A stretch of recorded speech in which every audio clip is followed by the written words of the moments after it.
Good evening and thanks for joining us. This afternoon, amid protests from spectators in the Senate gallery that repeatedly disrupted the vote, Judge Brett Kavanaugh was confirmed as an Associate Justice of the United States Supreme Court by a vote of 50 to 48. The Sergeant at Arms will restore order in the gallery. The vote came after hours of speeches throughout last night and today, and as protesters gathered all day at the Capitol and at the Supreme Court. Joining us now from the Capitol Rotunda with the latest is Niels Lesniewski, senior writer at Roll Call and CQ News. Niels, you were at the Rotunda. Tell us what was going on as we were struggling to figure out what was happening in the C-SPAN cameras because they don't cover the galleries. What did you see? What did you hear? Sure. It's good to be with you, Hari. I was on the second floor of the Capitol, just outside of the chamber, when all of a sudden we heard what you probably saw on those cameras, which are operated by the Senate recording studio, and it became clear that there were a number of protesters who were yelling in the chamber. We had seen similar yesterday on Capitol Hill as well. 14 arrests, we believe, were made today from protesters who were actually shouting in the galleries as the votes got underway.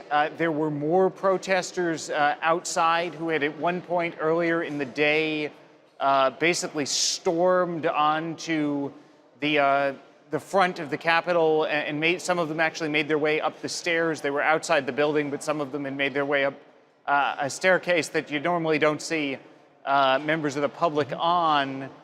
So this was sort of to be expected, but it was nonetheless the level of tension, particularly I think from the Secret Service agents who were standing near me, who were here because of Vice President Mike Pence being in the building. There were clearly tense moments today. Niels, this is just the tip of the protest that we saw on TV or we heard. There have been protests outside, as you point out. Really, in the past 24 hours, has this momentum been building? I mean, were there other arrests that the Capitol Police had to make?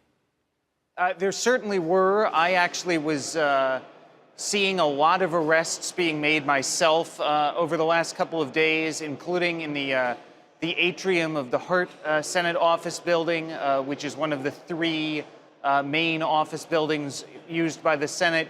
There have been other arrests for various disruption of proceedings or blocking of hallways and Senate offices throughout.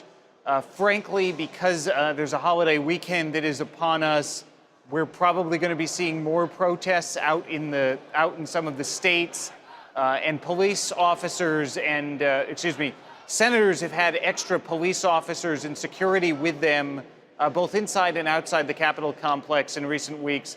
That's really unlike anything that we have seen when there hasn't been a real threat that's sort of specific. Niels, finally, there has also been talk from, say, Gerald Nadler of New York and saying, hey, listen, if the Democrats take over the House this coming election, that these investigations are not over, that this nomination could still actually, I should say this confirmation or this confirmed justice could still be investigated? Certainly there might be some talk of that in the House. I'm not getting really that much of an appetite for it.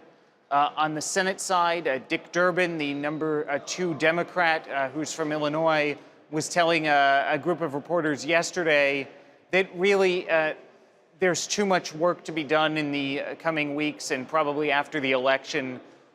He wants to get back to work on appropriation bills and things that can be done in a bipartisan manner. And the other thing your viewers should know quickly is that impeachment and removal is really not something that's going to be on the table. It takes 67 votes, really, in the Senate to convict in an impeachment trial. All right. Niels Lesniewski, senior writer at Roll Call and CQ. Thanks for joining us.